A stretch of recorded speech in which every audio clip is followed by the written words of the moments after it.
everyone, and welcome to another episode of From the Lighthouse. I'm Stephanie, and I'm again here with my lovely co-host Michelle. Hi, Michelle. Hi, Stephanie. Apologies for my voice today. I have a bit of a cold, but I'm very excited to introduce our next guest, who is a colleague of ours in the Department of English, and that's Dr Geoff Payne, who is, like me, a specialist in the literature of the 18th century, and he's currently working on a project on solitude and social networks in the 18th century. So, hi, Geoff. Hi, Steph. And the reason that we asked Geoff here today is because both Geoff and I have written about and taught Jane Austen extensively. And that's very timely because on the 18th of July, it'll be 200 years since Jane Austen tragically died a quite early death on the 18th of July, 1817. So today we thought we'd talk about all things Jane Austen. And I thought I'd start with why we still love Jane Austen, or at least why all of us here in this room love Jane Austen. So why do you love Jane Austen, Jeffrey? Well, Steph, look, for me it comes down just to, very simply, I love reading her style. It's something about the style of Jane that just draws you in. I would actually put this very same question to a tutorial of third-year students yesterday, and a number of them came up with this idea that, you know, the reason that Jane Austen continues to appeal to people today is because of the irony, because of the humour, and that just comes through so wonderfully in the way that she writes. And in things which are so seemingly frivolous or trivial, like in something very simple, such as the beginning of Pride and Prejudice, right? Yeah. That opening line of Pride and Prejudice, it is a truth universally acknowledged that a single man in possession of a good fortune must surely be in want of a wife, is at the one hand so straightforward and simple, but it's so complicated in terms of the levels of the humour, right? You know, it's obviously not true. It appears that nobody actually believes it, but everybody kind of does, but it is true at the same time. And those kinds of puzzles just really draw me in. And that permeates all of the books. She's just so clever on a sentence-by-sentence level. There is nobody cleverer than Jane Austen. Her sentences are all beautiful. It's funny, it retains its humour. And whenever I think about this question, I think about that scene very early on in Sense and Sensibility where Fanny Dashwood is arguing her way out of giving the Dashwood sisters money. Yeah. And she keeps cutting down what they are going to be given out of the will to what's going to be given to Eleanor and Marianne progressively, where it starts off with, £500 a year, and she ends up giving them some plates. And it's such a beautiful piece of humour, and it's so clever, and it's just dialogue, but it tells you everything you need to know about that character. And the other line that kind of stands out when I think of why I love Jane Austen is there's a line in Pride and Prejudice about Mary Bennet, and all it is she wanted to say something clever, but she did not know how. And that just tells you everything you need to know about that character. She wanted to say something clever, but didn't know how. That's all we need in terms of characterisation. So why do you love Jane Austen, Michelle? Look, do you know, I think listening to you discuss the brilliance of Austen is actually just, it's like a bath, and it's kind of washing over me. And I think that's one of the experiences of Austen, because that humour is both subtle and yet so pointed, because it's so profoundly layered. Your experience is incredibly immersive, I think, on that level where every sort of network in your brain is sort of working so hard to decode that you really lose yourself in an Austen world in the way that you don't lose yourself in so much of the writing that's about today. And I think that particularly today, where sort of everything seems to be done at such a frenetic pace, and if you're not sort of slapped over the face fairly quickly, you're out and you're onto something else. There is something profoundly meditative and regenerative about sitting down with Austen I always say that it's like entering a warm bath. It's like, you know exactly where you are, you know exactly what kind of world you're entering into, you know it's going to be funny, you know it's going to be satisfying, you know it's going to be clever. It's just the books continue. I mean, I must have read each of them, you know, God only knows how many times, but I know I'm going to be fine when I mean, there's got to go be into an Jane Austen. element of nostalgia in the appeal as well, doesn't there? Yeah, it does. Because it is not only personally familiar but socially familiar. It speaks of a world that, for all of its differences, is still essentially the world that we all inhabit. Yeah, it's recognisable. And it's presented in a way where threats are there, but they're managed and manageable. Yes. And so, you know, those things kind of also help appeal, but also, you know, so there's intellectual appeal, because there are ways in which you could tease at it and you can work beyond the apparent surface idealism of the texts. But also, if you just want to sit back and let it wash over you, you can just sort of get caught up in the narrative. And in the beautiful language. Like I said, on the sentence by sentence level, it's so beautiful that it's just easy to just marvel at each perfect sentence. And I don't think that you can possibly ignore how profoundly, you know, sort of satisfying it is to have a sort of a romance where things work out, and yet you don't feel as though it's been sort of cliched or superficial or in some sense belittled, and yet you know there is something reassuring about that sort of that coming together, which is I think it's sort of almost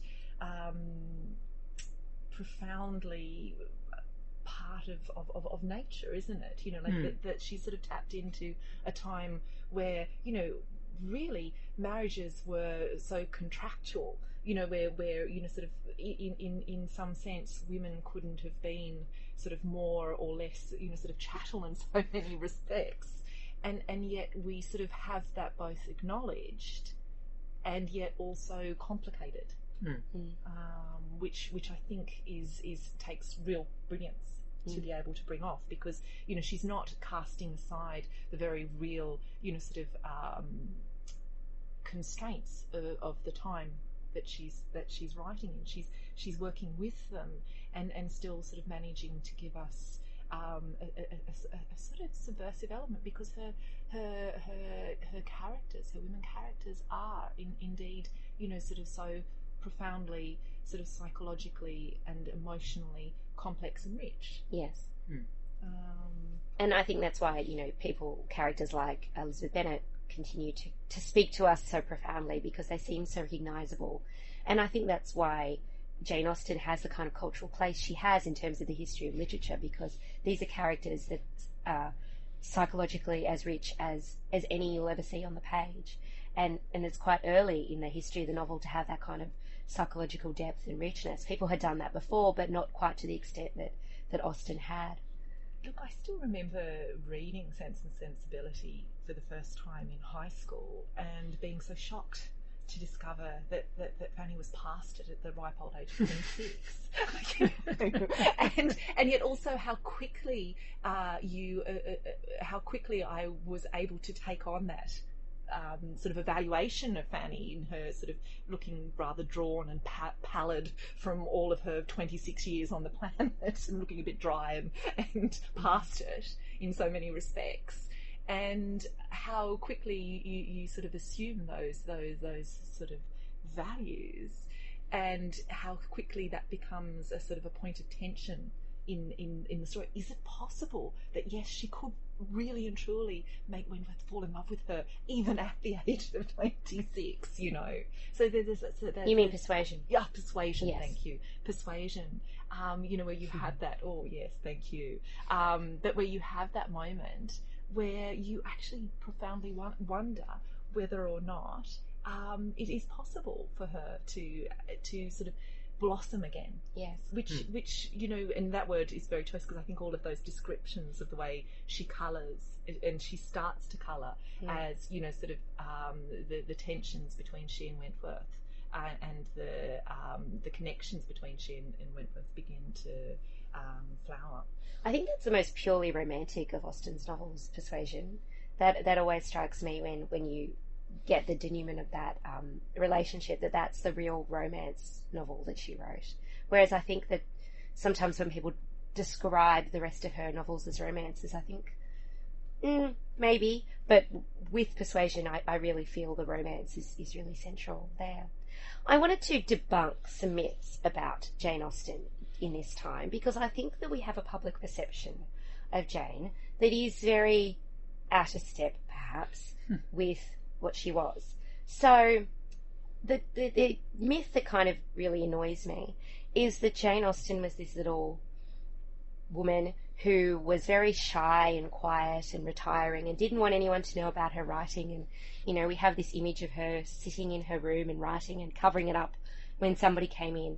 But in reality, as Austen scholars have shown over the past kind of 30 years, she was really very interested in the kind of commercial value of her writing, in earning money, in putting herself out there as a serious writer. Well, that image is a product, isn't it, of her the family. Yeah. The family didn't like the idea of having this ambitious woman who wanted money, who was publicly courting commercial success and a public identity at a time when, and as we see in her novels, the idea of being public, being a public figure, is something which can potentially attract scandal not only to her but to the family as a whole. So you know, that's what we're up against, isn't it? That very self-consciously constructed myth from the family against what we can uncover about the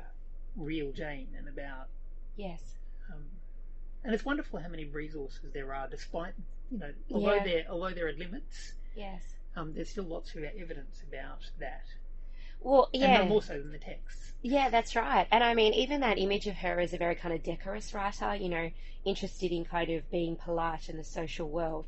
If you read her novels carefully, as you say, and certainly if you read her letters, there's this acerbic wit and this real understanding of the world and the nitty-gritty and the dirt and the grit of the world that she lives in, that really cuts against that Dear Aunt Jane image, which, as you say, is entirely a product of her posthumous kind of, her family's attempt to manage her posthumous reputation.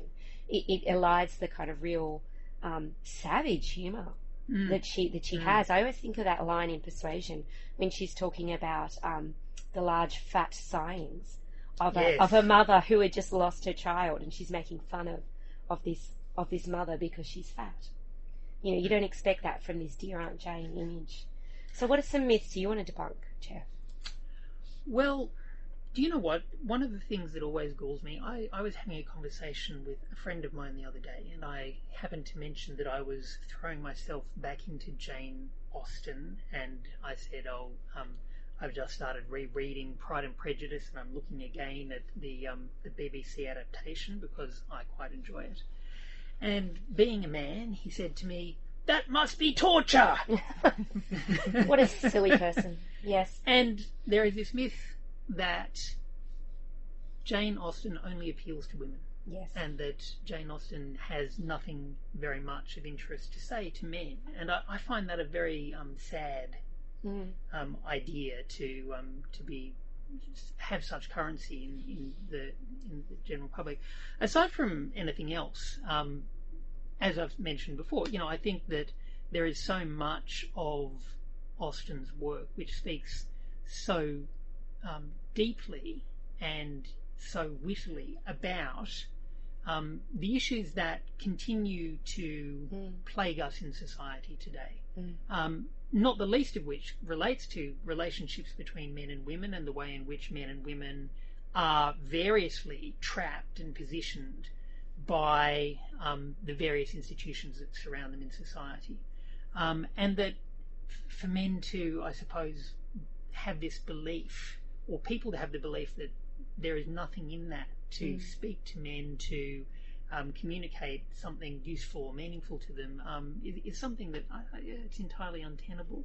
Look, I mean, I think I just was, because I was particularly struck by the notion of writing and sort of readership in terms of the gendered idea of reading, and so because I've got you both in the room, it's my opportunity to ask. In terms of the readership at her time, I mean, is there a sense of the demographic of her, because I think it's interesting to sort of draw parallels between sort of, I think, sort of a contemporary sort of reading scene where there is still this terrible sort of perception of writing as sort of only women's writing, which I actually think is because you, Geoff, are just like sort of Stephanie and I, a superior reader. We're more evolved, of course. Yeah.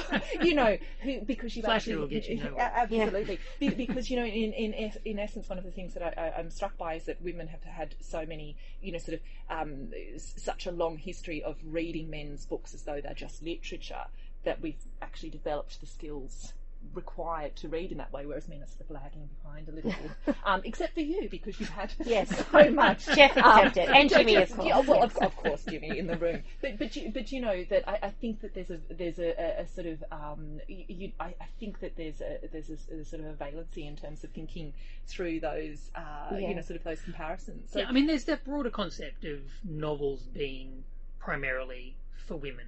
When men read, grown men, serious people. They read serious books. They read serious books, yes. And so they should be interested in facts and in, Non-fiction. how to make money and how to, manage the world around them. And fiction doesn't have any of that stuff, supposedly. And so we don't worry about fiction. It's something that is either feminized or childish. So there is that. And then the way in which people insist upon gender division still, and the idea that women primarily will be interested in what women have to say, and men will primarily be interested in what men have to say, feeds in as well. I don't understand it. Yeah. It's not something that makes sense to me on any grounds of argument. And certainly in the 18th century, you still had that, and the early 19th century. 18th century scholars, as Geoff will know, have this habit of referring to the 18th century as starting in like 1660 and ending in 1830. So I will use the 18th century in its broadest possible application. We like to stretch ourselves, yes. So in the 18th Somewhere century... you can go back to the 1640s. Yeah, that's right. So in the long 18th century, there was certainly a notion that novels belonged to women, right? That novels were a specifically kind of feminine pursuit. But certainly both men and women read Jane Austen. Yeah. And we have many accounts of men like Walter Scott, Robert Browning, etc., reading Jane Austen. But so I don't think it was kind of ghettoized as only of women's interests. Certainly men and women did read novels, but there was still that kind of underlying sense that fiction and novel reading was something that silly women did because they weren't capable of reading serious non-fiction, serious history, serious political stuff. So therefore they were more drawn to fiction. So there was still that kind of broad divide, even though Jane Austen's readership certainly included lots of men, and I think lots of men, forerunners of Geoffrey here, certainly appreciated Austen during her own time.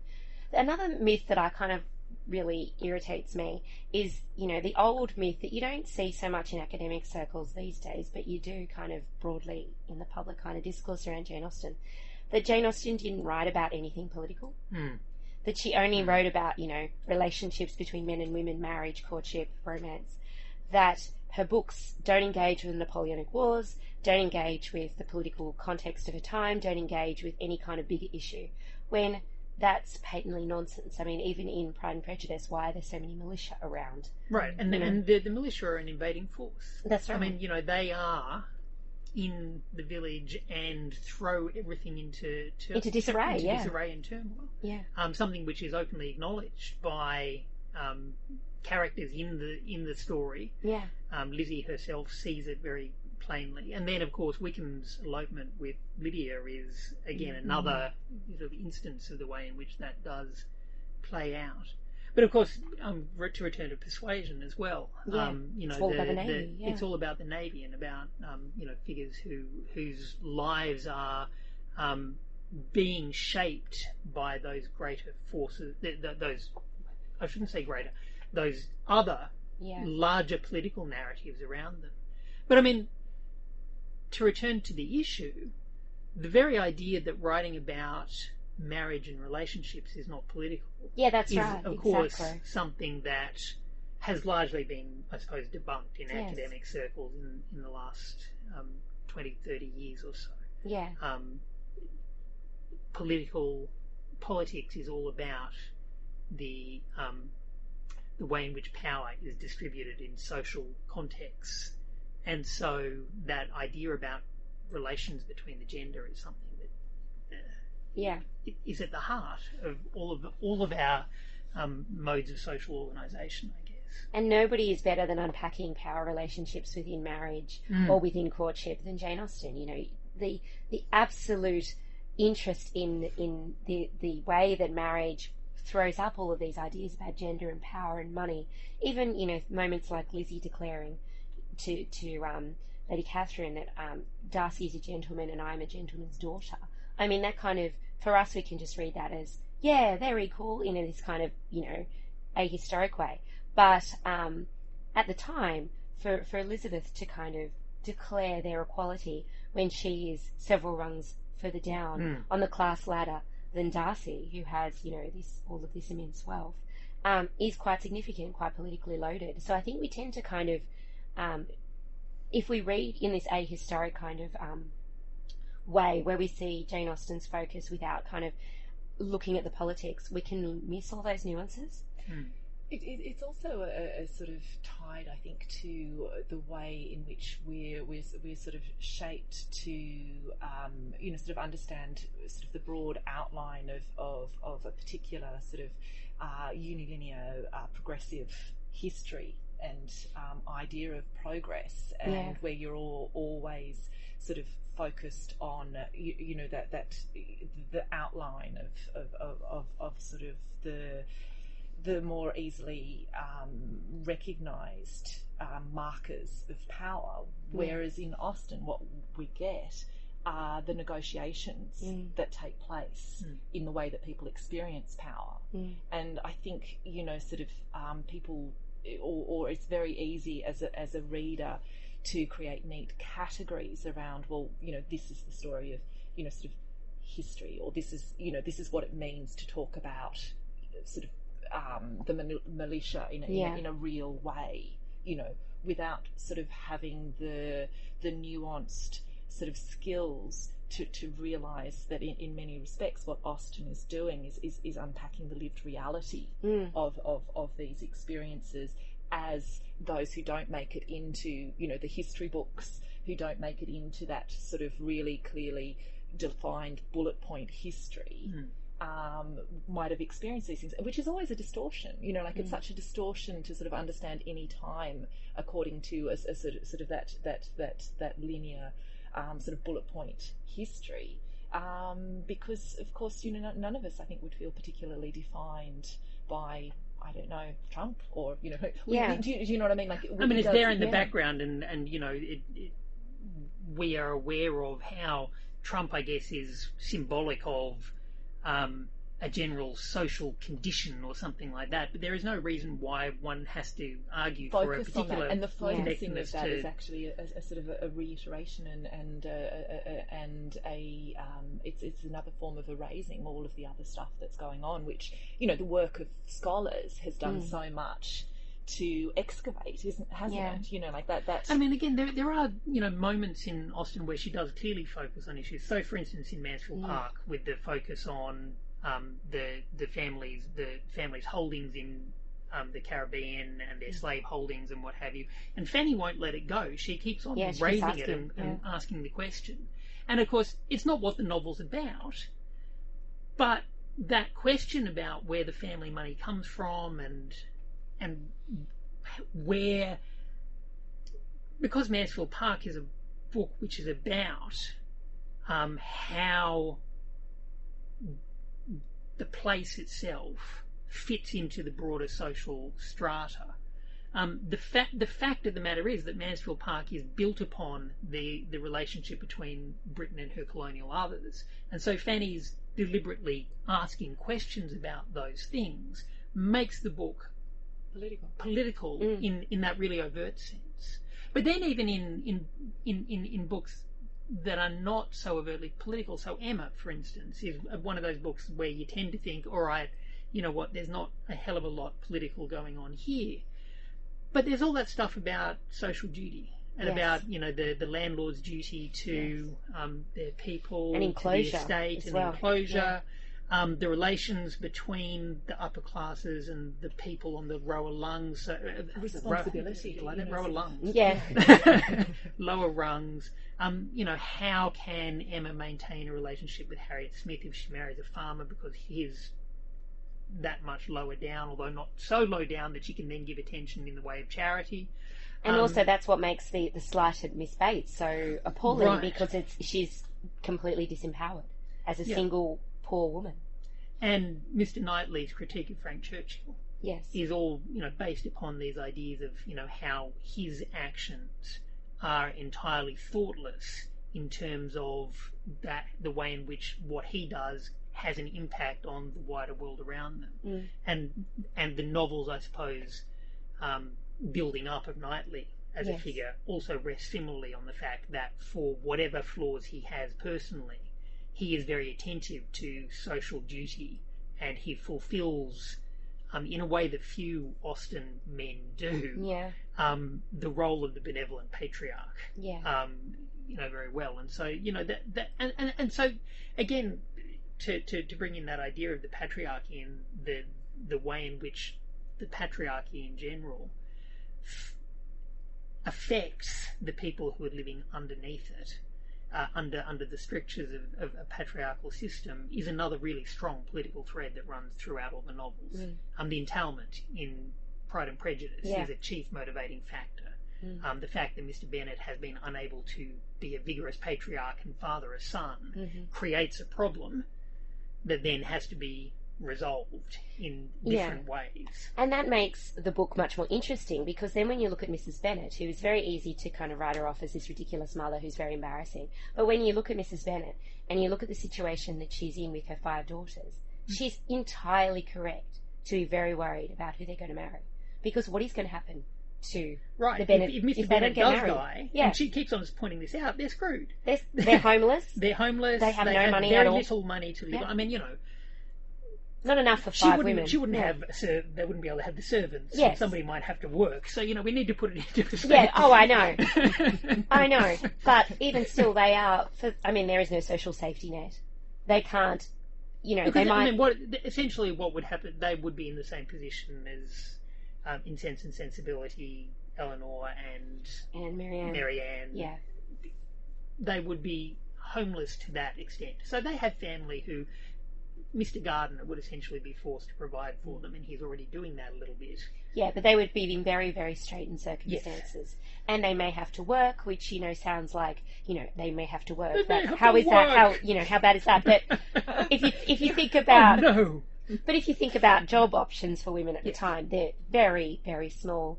And they're often, you know, as we see in Emma, governessing is not at all a attractive option. You know, governessing is referred to as the sale of the intellect in Emma, as if it's a kind of form of slavery. So it's not, you know, it's not like women have all of these options for careers. You know, even at a later period, like when in Jane Eyre, we see the governess as, you know, being essentially the prostitute, the public, that's right, the figure who sells herself in the public market, and a prey really for the patriarch of the household.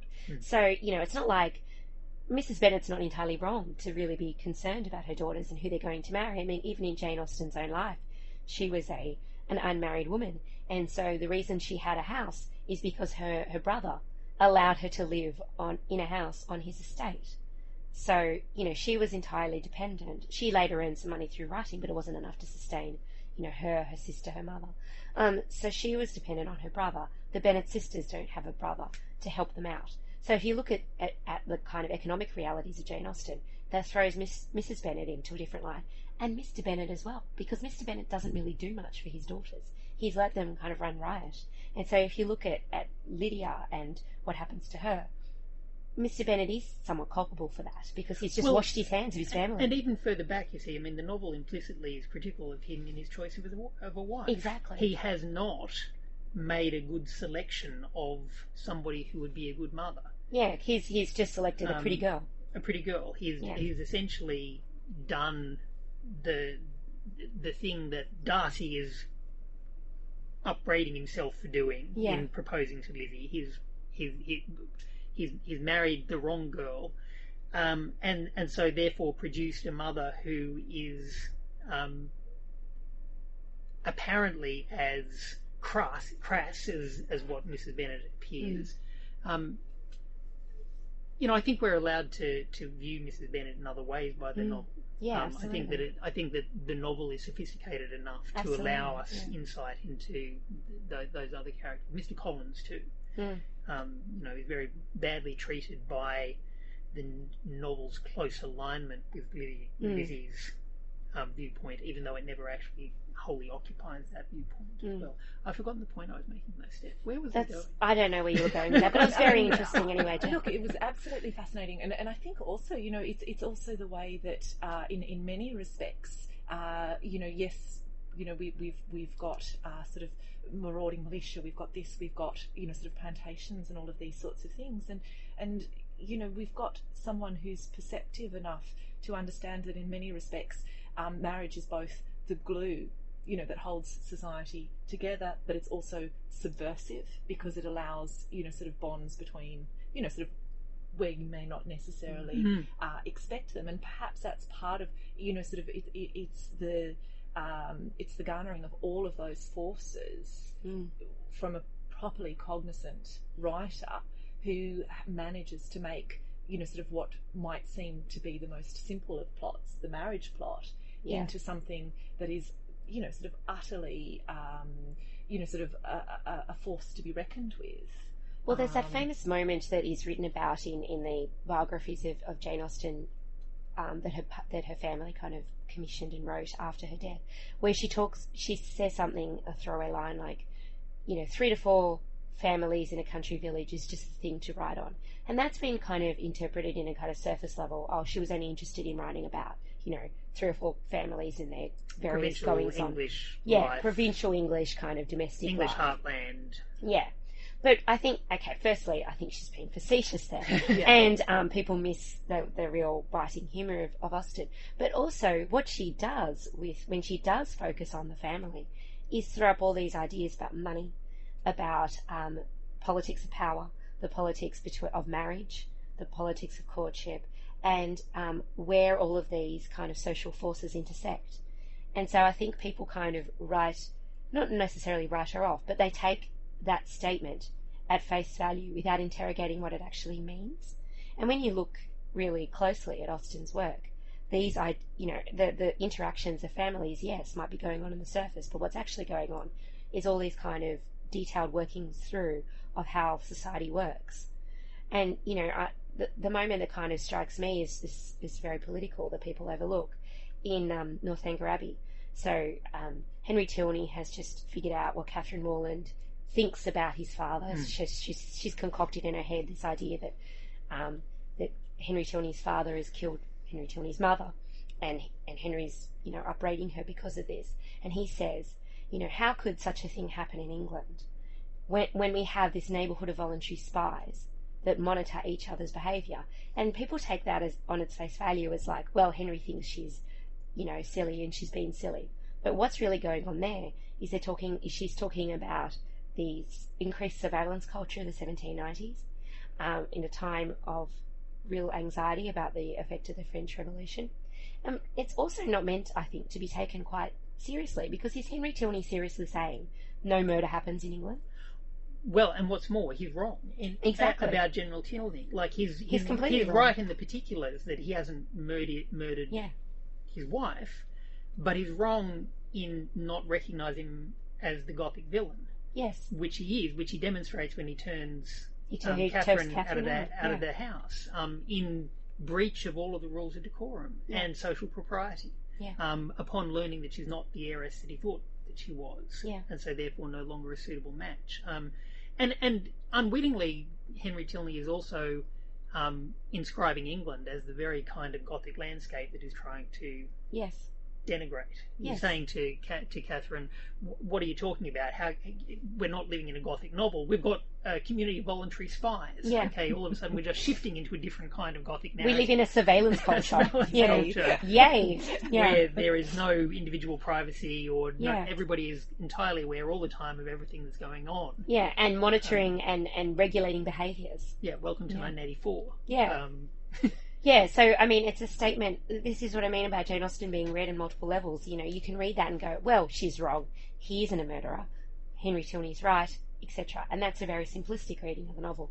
But then you can read it, as Geoff has been suggesting, as entirely wrong-headed, because he's wrong about General Tilney. General Tilney has actually caused the death of his wife, just not through murdering her, but through kind of beating her down and bullying her, basically, into an early grave. And he is the villain of the piece, but just not in the way that Catherine has kind of anticipated. She's overly literalised. Yeah. I think. And so it's a satire on people who overly literalise the Yeah. fictional plot.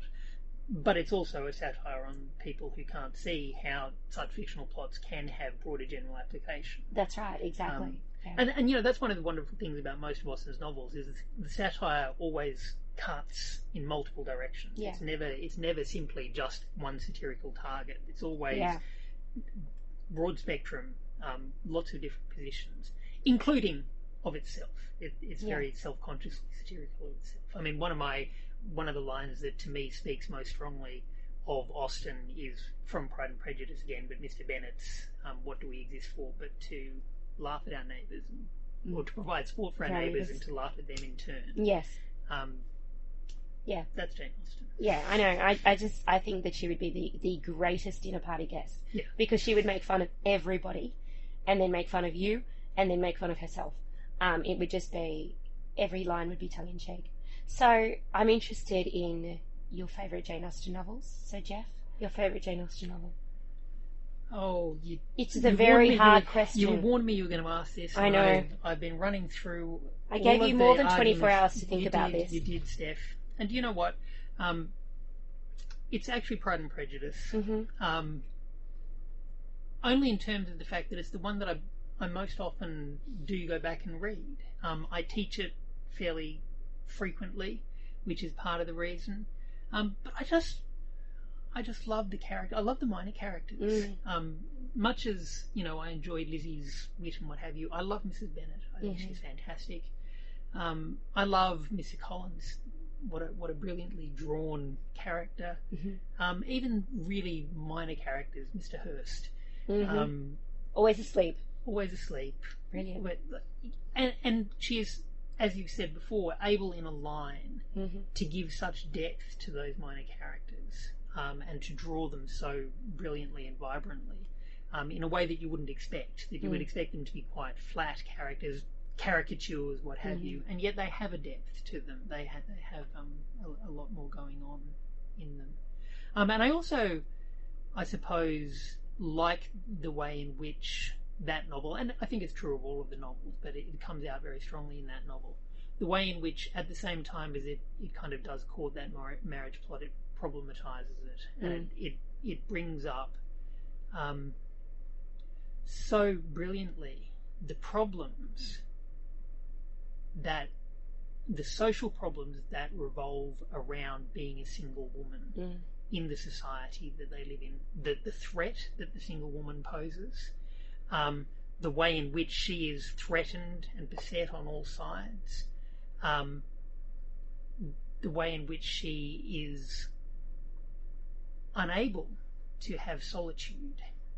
Being interested in solitude in the literature of the period, I'm very interested in the way in which, even in their most solitary moments, the women in Pride and Prejudice can be invaded from in valid ways by all kinds of different characters. Like poor Mrs. Collins trying to grab a moment Right. without Mr. Collins, and she has to kind of sit in this room and kind of she knows that he doesn't like.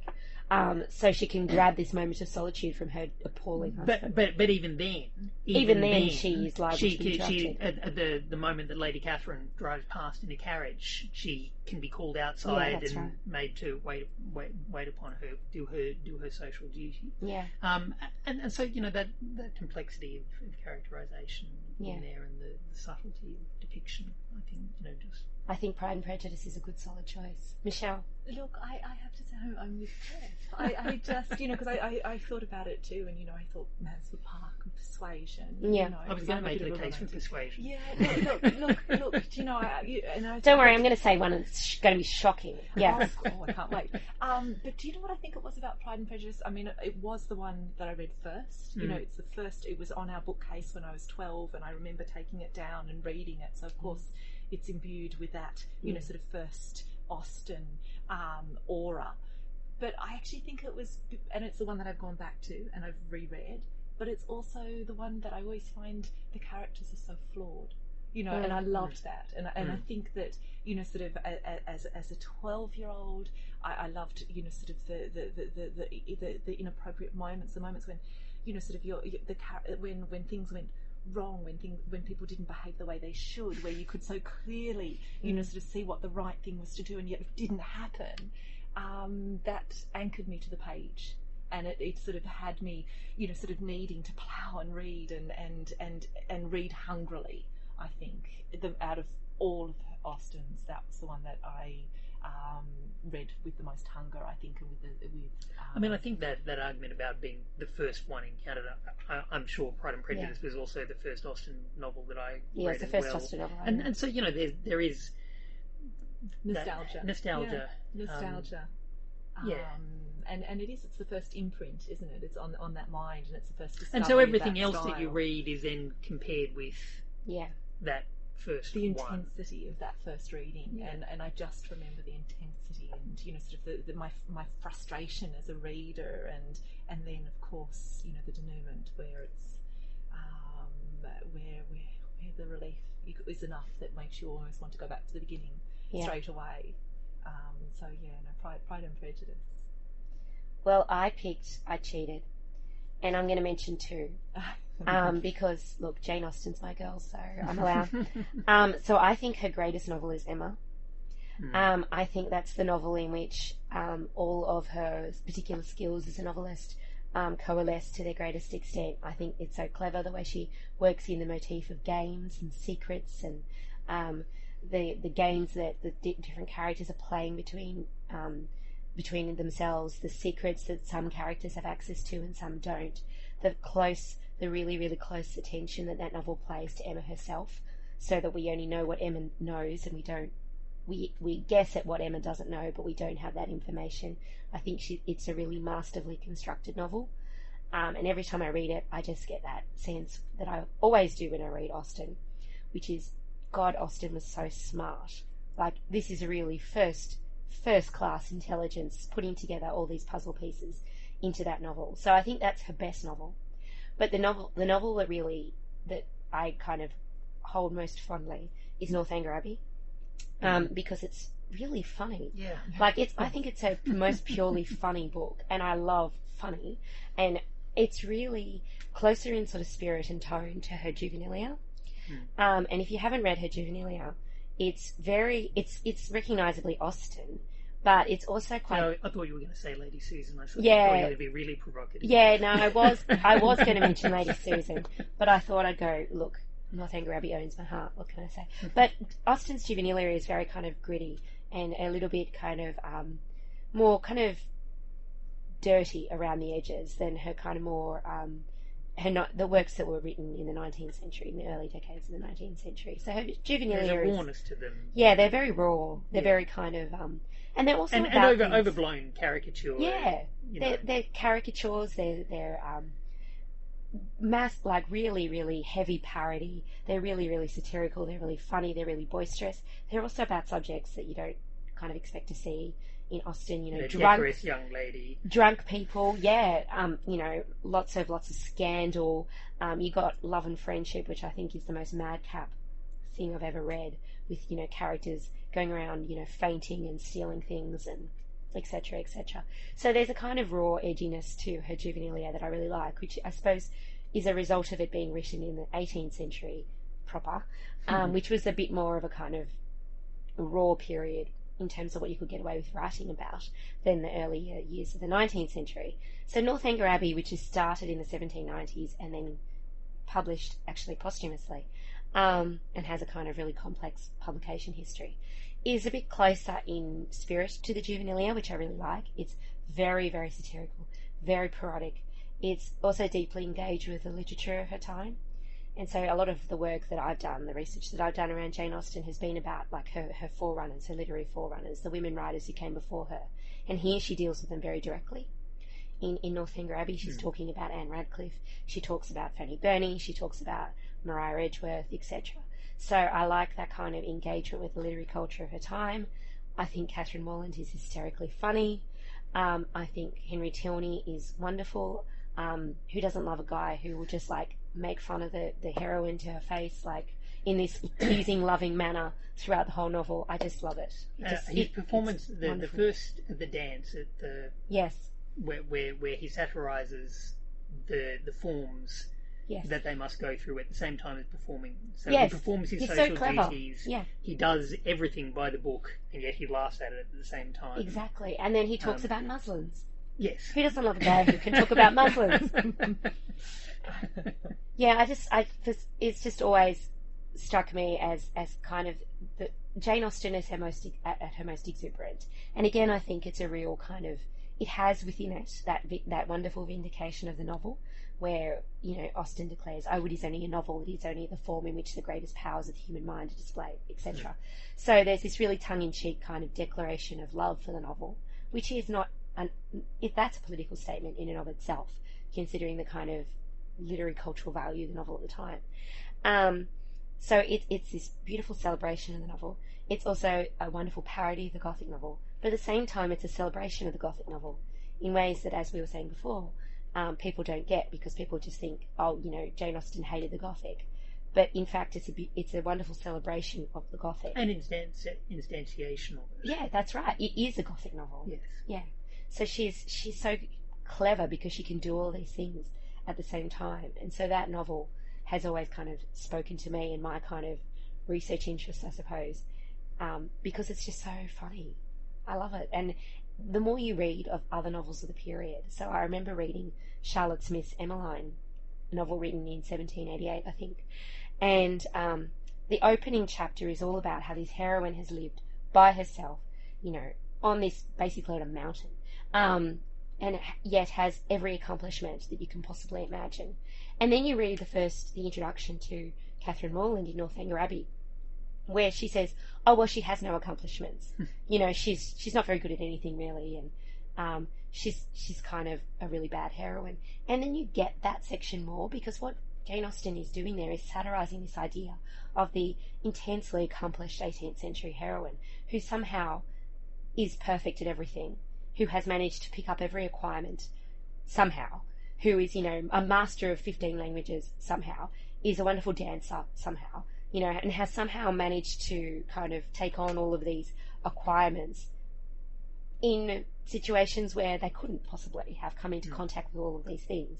And so when you read something like Charlotte Smith and then you read Jane Austen, you're like, okay, she's directly parodying this other novel. And if I hadn't read that other novel, I would have missed that completely. So it's a novel that kind of grows in complexity the more other stuff you've read of the period. And then you just realise how well read Austen is and how clever she is. I'm really waxing lyrical now, but I think it's a wonderful novel. All right, I think that's all we have time for today. I'm sorry for going on about Northanger Abbey at length, but I really love it. Apologise because no. Never apologise for Northanger Abbey. No. Or Jane Austen. Or Jane Austen in general. Yes. I have a T-shirt that says Jane Austen is my homegirl, and unfortunately it's too cold to wear it today. But I'm wearing it in spirit. All right, thank you, Geoff, for joining us today. Most welcome, my pleasure. And thank you, Michelle, as per usual. Thank you, Stephanie. And once again, I would ask that our lovely viewers out there take their time out of their day to rate and review us on iTunes, because that's really quite useful in helping other people find the podcast. We're really delighted with the numbers of you that are listening, but there could always be more.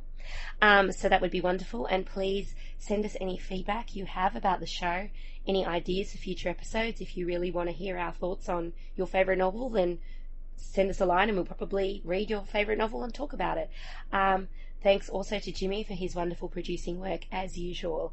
We'll see you again in 2 weeks. This has been From the Lighthouse.